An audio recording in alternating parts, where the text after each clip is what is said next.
सबसे तो आपका बहुत सर, जैसे कि आपको भी जानकारी है कि कल एक बहुत हृदय विदारक घटना अपने झांसी मेडिकल कॉलेज में घटित हुई है, तो इसको लेकर क्या कहना है आप? हृदय विदारक घटना जो हुई है मेडिकल कॉलेज में, वो 10 बच्चों की जान चली गई, बहुत बुरी तरीके से वो जल गए। कल हम लोग सुबह से मृतक परिवार के साथ में रहे और उनकी माताओं के साथ में बराबर मेडिकल गेट नंबर 2 के सामने डटे रहे हम लोग, और जिला प्रशासन के साथ हम लोगों की नोक झोंक भी हुई। वो बच्चे नहीं सौंप रहे थे, ना बच्चों के बारे में जानकारी दे रहे थे। हम लोगों का कल जो धरना प्रदर्शन रहा, जो हम लोग माता पिताओं के साथ में थे, वो इसी विषय में थे कि उनके बच्चे सौंप दिए जाएं, चाहे जिस हालत में भी हो।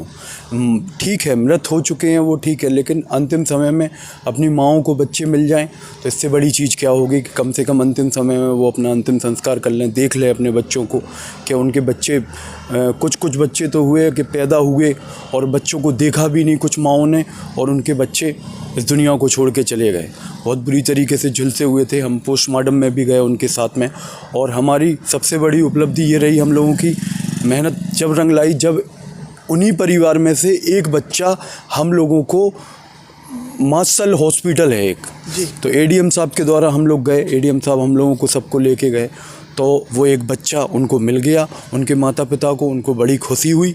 बस इस बात की बड़ी खुशी है हम लोगों को कि कम से कम हम लोगों की मेहनत से, हम सब की मेहनत से एक बच्चा मिला, और एक बच्चे के उनके माता पिता मिल गए और माता पिता को उनके बच्चे मिल गए।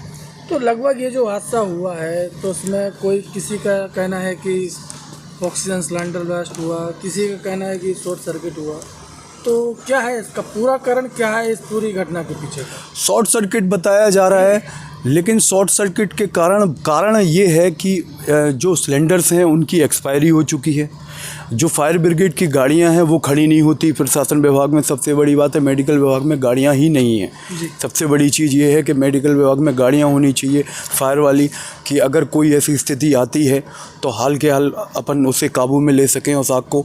तो प्रशासन की बहुत ढील है। पूरा तो मेडिकल कॉलेज को प्राइवेटाइजेशन कर दिया है। जितने भी आपने सरकारी डॉक्टर्स हैं वो सब बड़े बड़े 4-4 फ्लोर के उनके प्राइवेट मेडिकल्स बने हुए हैं, वो चला रहे हैं। तो आप खुद समझिए कि सरकारी से उनको क्या प्राप्त हो रहा है और अपने प्राइवेट से वो क्या प्राप्त कर रहे हैं। बस आप समझ सकते हैं कि बस सबसे बड़ी बात ये है। और ये जो प्राचार्य हैं सेंगर जी, ये किस बात के लिए डटे हुए हैं 10-15 साल से, ये 10 साल से डटे हुए हैं, 15 साल से डटे हुए हैं, ये किस बात के लिए डटे हुए हैं, और इनका किन किन लोगों से संबंध है, बड़े बड़े लोगों से, जो ये लगातार झांसी मेडिकल कॉलेज में डटे हुए हैं।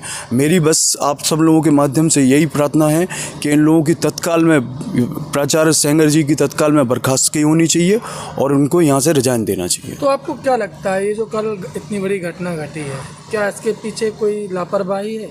लापरवाही साफ साफ है। मैं आपको बता रहा हूँ कि सबसे बड़ी बात है कि जो सिलेंडर्स हैं उनकी गैस सिलेंडर्स हैं उनकी एक्सपायरी हो चुकी है।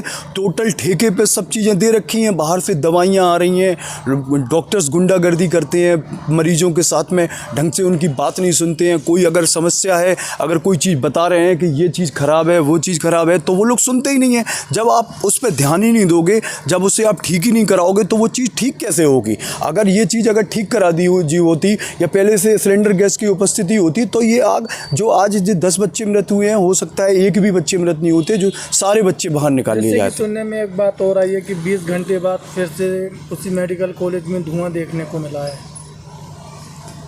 धुआं देखने को मिला है तो इसकी मुझे जानकारी नहीं है, और जो धुआं देखने को मिला है तो वो तो आप ही सब लोग बता सकते हैं कि क्या वजह है, किस वजह से हुआ है।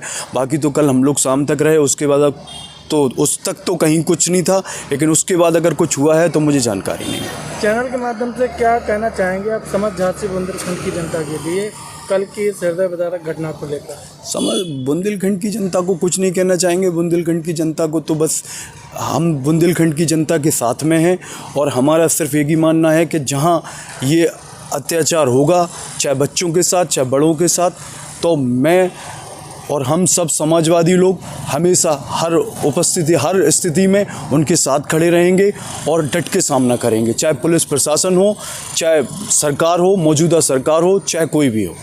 धन्यवाद।